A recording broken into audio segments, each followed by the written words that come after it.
Hey everybody! This week I want to talk about something that is essential for self-healing your anxiety, and it'll also benefit you by giving you a greater sense of joy, fulfillment, and connection in your being each and every day. So this will really benefit every area of your life. It is simple, but it's also very profound, and it really depends on how much you put into it, like everything else in life.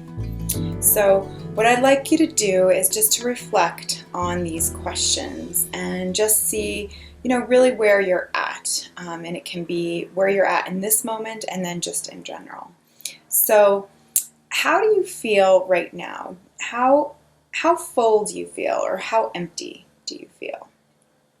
Do you feel that you are getting through the day a bit on fumes, or that you are having to blood, sweat, and tear it a little bit more than you would like? Do you feel that you sometimes are running on burnout and just feeling depleted quite a lot more than you would like? And just reflect and see how you are right now. How full or empty do you feel? And the reason I bring this up is because what I find is with most of the clients that I work with is a lot of people are feeling empty and depleted. And I think a lot of us know why this is. There's so much in the outer world that is drawing our attention, that's pulling us outside of ourselves. I mean, we now, have these little microcomputers that we didn't have a decade ago to this extent. And it has email, Twitter, all the social media, texting. And each one of those things are pulling us outside of ourselves. They're taking our focus and they're putting it outside and in that distraction. And unconsciously we can be triggered by some of the things that we see, and we can feel less than without even realizing it. So there's so much in the modern day world that's moving very quickly that is pulling us outside of ourselves, and we're just trying to keep up. So I don't think it's any surprise that we feel depleted, much more than we would like. Now, when I'm working with clients, my job is really to find out what's the unconscious motive driving the thoughts and behaviors, because until you know what that is, it's very difficult to shift and to heal. So that, I think, is obvious why we're being drawn so much out into the world. But I think fundamentally what's driving those behaviors is not as clear. So I'd like to look at that today. And the three most common things that I find again and again with people I work with is that, and I just fundamentally believe is a part of human nature and our spiritual evolution, is our deep need to connect and to feel connected and to find that connection and that love, and to also feel valuable within that exchange, to be seen, to be heard, to feel valuable in the world, as well as our need to find safety and security, to have something that we can rely on, that we can feel certain of.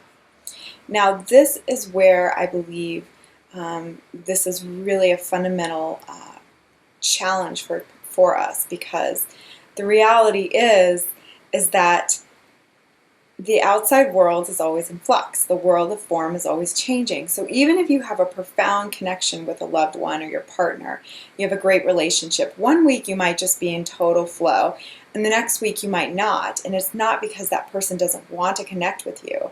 It's because life happens and they had a stressful week and they need to focus and get that done. So if you're putting your anchor in the world and something outside of yourself, if you're trying to anchor in on somebody else, you will get disappointed. You can get frustrated, you can get angry, you can get hurt. And you can start to build up protection around yourself because you feel like people are never there for you, or you're having to always do it on your own. But part of this is because the strategy is putting your anchor of that need to connect outside of yourself. But it's always going to be in flux, because that's just the way life is on Earth. I mean, that's how each of us are that way. So we can't expect others not to do that as well. And the same goes if you're seeking work and the value that you do in the world. One morning might be great and the afternoon is stressful. So if you're seeking that which you don't have within, you will be hurt and you will be disappointed. You will feel empty, because if your sense of well-being is on the outside world, then the outside world is really dictating how you feel on the inside. which is why you're not going to feel so great. Because it's always in flux, it's always fluctuating, good, bad, good, bad. So we're looking for a constant source, a constant energy. And that's what I want to talk about today, is turning away from the outside world and going more within. So now I'd like you to reflect on these two questions. And it'll be a scale out of 0 to 100%, 100% being most full. So, and just be really transparent with yourself. So close your eyes and honestly answer, how full do you feel with a sense of love for yourself? How connected are you to yourself? And how much do you honor and feel reverence for the sovereignty of the light of who you are? How much do you genuinely love yourself and are kind to yourself and value yourself and are confident in who you are? And how much do you love yourself when you're stressed? Right now you might be, it's different than if you're stressed out and you're having a hard time. When you're in a hard place, how kind are you to yourself? How on your own side are you?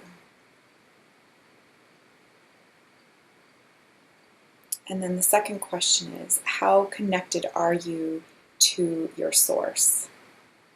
How connected are you to a spiritual energy greater than yourself?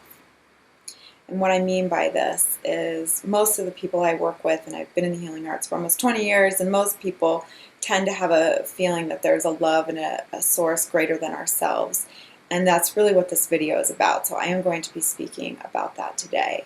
So how connected are you to the energy that gives life to your body, that beats your heart, the intelligence and the life force creating the 50 trillion cells in your body that give you the ability to eat and see and have conscious perception, and it gives the power of the energy to the sun that brings light to this planet and oxygen to the air and water to our bodies that sustain us. So there is a far greater energy in which we are part of that is sustaining us. But how full and connected do you feel with it? Okay, now if you are on the low end and you feel like 5%, 10, 20%, just know that I'm finding that is really more the norm for most people. And the reason, again, I believe that is because there's so much that is demanded of us on the outside world that we just blood, sweat, and tear it to get it all done. But we're neglecting the spiritual aspect of ourselves, the spiritual aspect of our being that needs to return to a source to refuel, that has nothing to do with who we are, what relationships we have, and an outward identity. It has to do with a timeless, eternal, expansive place of our innermost self, and who are we. So the way I look at this is, if you ate, once a day, or you ate sporadically once during the week, just like whenever, maybe just a quick meal, or you just drank water a little bit, how healthy would you feel? How full of energy would you feel? And so reflect on that in terms of how much do you go to your source to fill up? How often and disciplined and much care are you putting into your spiritual practice? And when I mean spiritual practices, what is it that can, when you are in that space, when you were either reading or maybe meditating or exercising, being out in nature, maybe you're dancing or whatever it is that takes you out of all of this world of form shenanigans, and you're going within and you are feeling peace and serenity and an unconditional love that can just pour through you and fill you and sustain you. How often are you doing that? Does it just happen to you,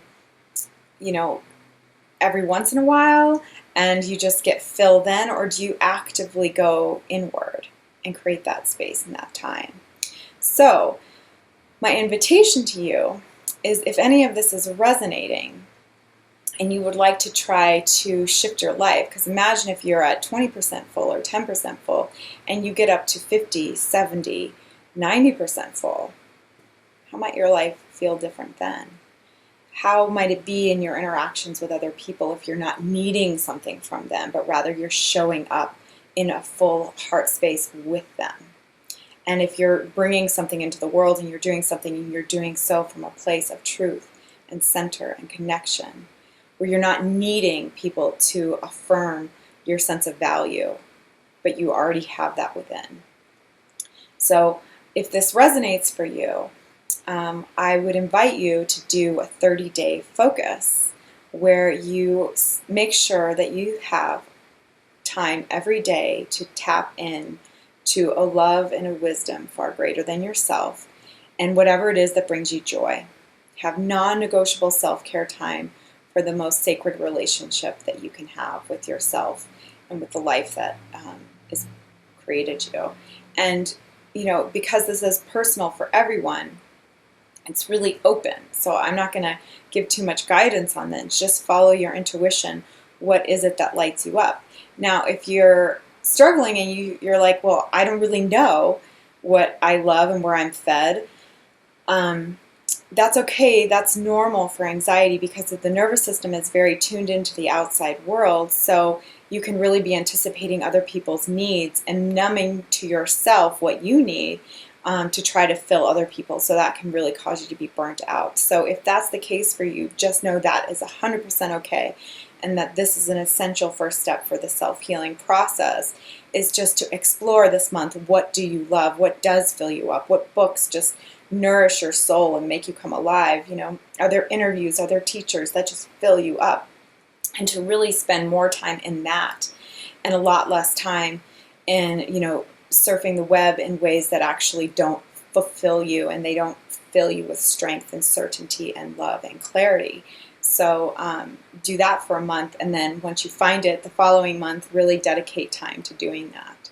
So I'm not going to put too much guidance on this because it's so personal for everyone and intuitive for everyone. But if you do have any questions about this, please leave them in the comments below on the blog. I can give great book recommendations if you want any. I'm just going to leave it open-ended. So anyways, I hope that this was valuable for you, and I look forward to giving you more tips in the future. And if you say yes to this, I promise you will be rewarded in exponential ways that are truly beautiful. It's one of my favorite things to do every day is my self-care spiritual time. So anyways, hope this was helpful.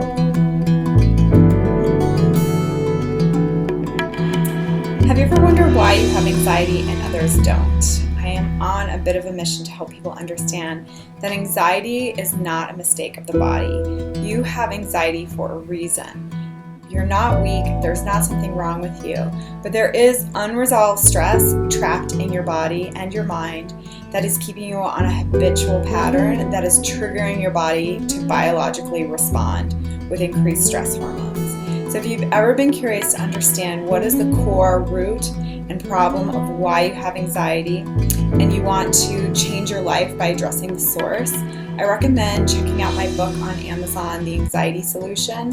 And in it is a step-by-step guide. I made it really easy to just understand that our body is responding to unresolved stress in our system and that there is something that you can do when you address the root problem.